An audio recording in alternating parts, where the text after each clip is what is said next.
Babar is the third generation after Genghis Khan. This Mongol empire expansion for a period of 90 years to 100 years killed over 40 million people. 40 million people. Of those times, it was nearly 10% of the world's population. When Babar came, this is also the time of Guru Nanak. Guru Nanak, a very totally peaceful, non-reactive kind of human being, a realized being, said, a messenger of death has come. He killed thousands of men wherever he went. In any town he went, kill all the men, burn the town down, capture the women and children. Women were brutally raped always in public. In thousands, Babar sold the Hindu woman in the markets of Kandahar and Kabul in thousands. So the legacy of Babar should be erased from this country in every way. Above all, nobody should ever identify the present generation of Muslims with Babar.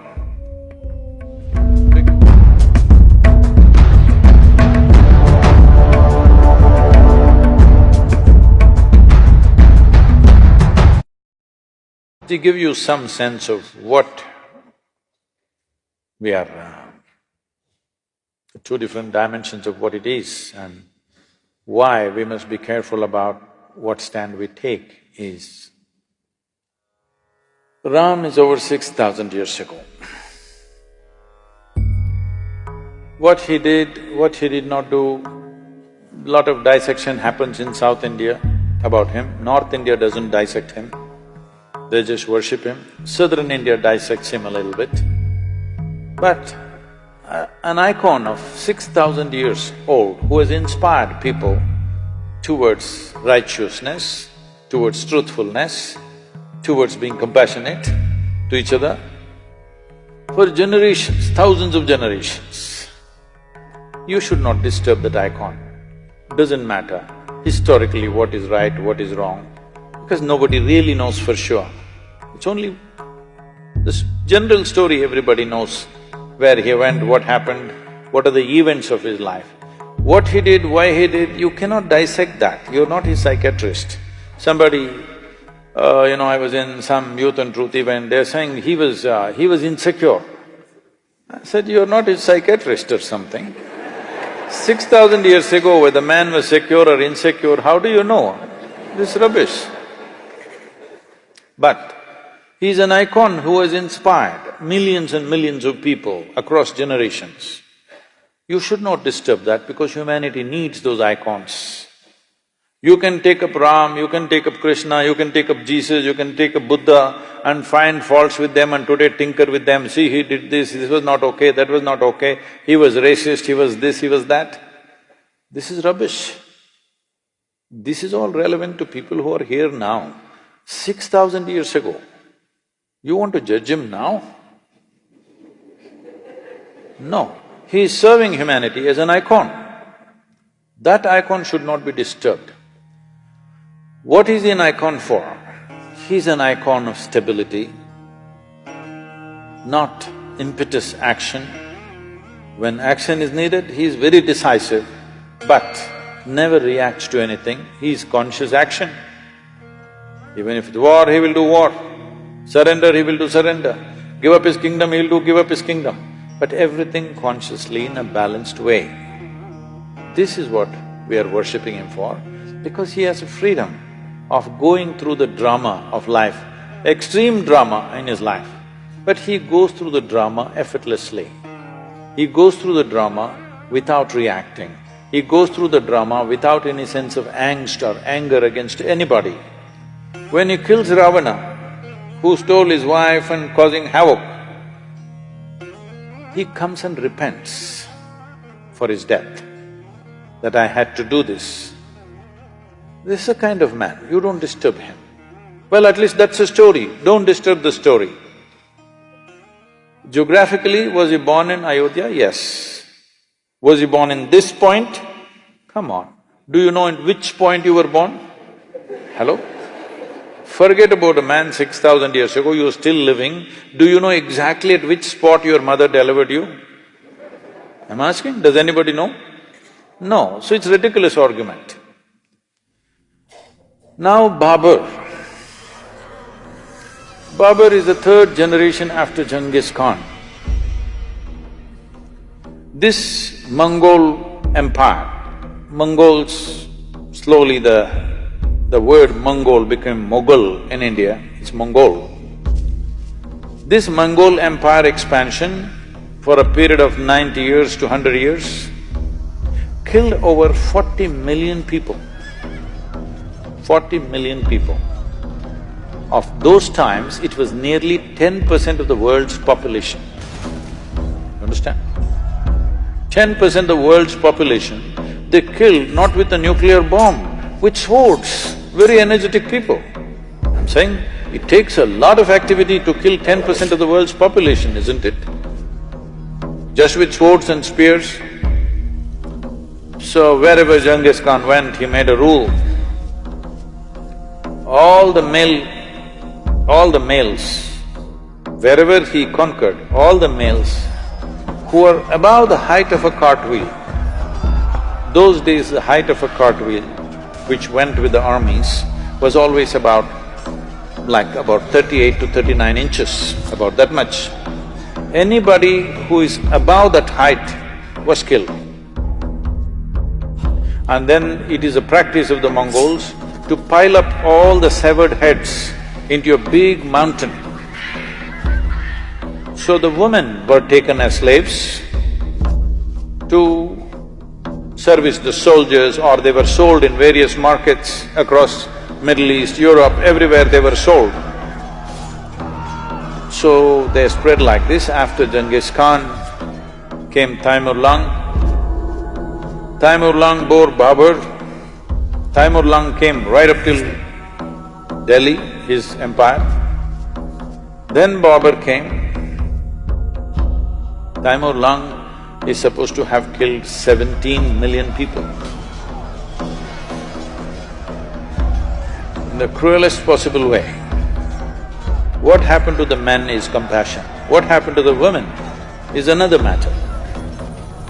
I don't want to go into the descriptions. It is most terrible things happened to them. When Babar came, this is also the time of Guru Nanak. Guru Nanak, a very totally peaceful, non-reactive kind of human being, a realized being, said, "A messenger of death has come." And in Guru Nanak's own words, it is said, I'm paraphrasing, he said, he killed thousands of men wherever he went. In any town he went, kill all the men, burn the town down, capture the women and children. Women were brutally raped always in public, because it is not just a rape, it is a lesson for everybody. And in thousands, Babar sold the Hindu woman in the markets of Kandahar and Kabul in thousands. Fortunately, he lived only for 4 years in India. He died. So the legacy of Babar should be erased from this country in every way. Above all, nobody should ever identify the present generation of Muslims with Babar, because the atrocities that he did not commit atrocity, he is an atrocity. Genghis Khan was not killing for religion, it's just power and conquest. Taimur-Lang also largely conquest, slightly a religious tinge came, but Babar used the religious connotation very strongly, and it gave him more power to kill because he thought he was doing jihad. Many times he ransacked Muslim towns also, Muslim populations also he killed. So he used religion very conveniently, according to his convenience. So him building mosques is not out of piety, not out of devotion, not for prayer. It is also an establishment of power. Whether it's a Hindu temple or a Jain temple, everything he broke. One prominent Jain temple he destroyed because in the cave what they had carved, the figures were naked, so he made sure the entire thing is destroyed.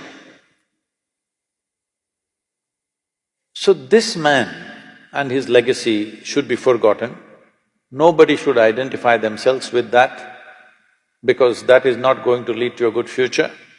And nobody should do the crime of identifying present-day Muslims with this man because he is not a devout Muslim by any standards. He is not a devotee of any kind. He is a tyrant of the worst kind who very powerfully used the name of religion to impact wherever he went. It gave him a new level of authority which Genghis Khan did not have because they did not use religion for conquest. So, these atrocities have happened. We should not forget these things. We must remember, but we should not be bitter about these things. We must remember to ensure such things don't happen once again anywhere in the world.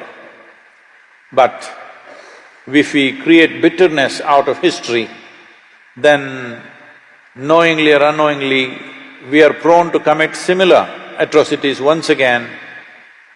We think a reaction is good. No, a reaction is not any better than dastardly action. It's the same thing. So, Babar's legacy must go. Ram, don't see him as a religious person because he never said, "I'm a Hindu." Hello? Did he ever say, "I'm a Hindu"? He represents this culture as an icon of stability, balance, peacefulness, justice. Wherever he went, he always looked at it, how to give justice to the people. In giving justice to the people that he administered, he put himself through extreme levels of suffering and hardship for himself. This is a man that you need. I want both the Hindus and the Muslims to remember, Ram never claimed he is a Hindu, but today he is an icon in this country. Everybody should look up to such an icon because he is exuding the right kind of qualities, not because he is a Hindu, not because he is this or that, because he is exuding the right kind of qualities which are necessary to build great civilizations in this world. And in many ways, the time of Rama became a kind of a fulcrum to build this civilization in the 6,000 years. This is why even during the freedom struggle, Mahatma Gandhi went on referring to Ram Rajya, the best administered and a just, absolutely just state means Ram Rajya. Even today, when we say Ram Rajya, we mean to say a very just and fair state, not an exploitative state, not a tyrannical state. And that's what we want to make out of India, that it's a just and fair state to everybody who lives here, not a tyrannical state. So for that you need Ram.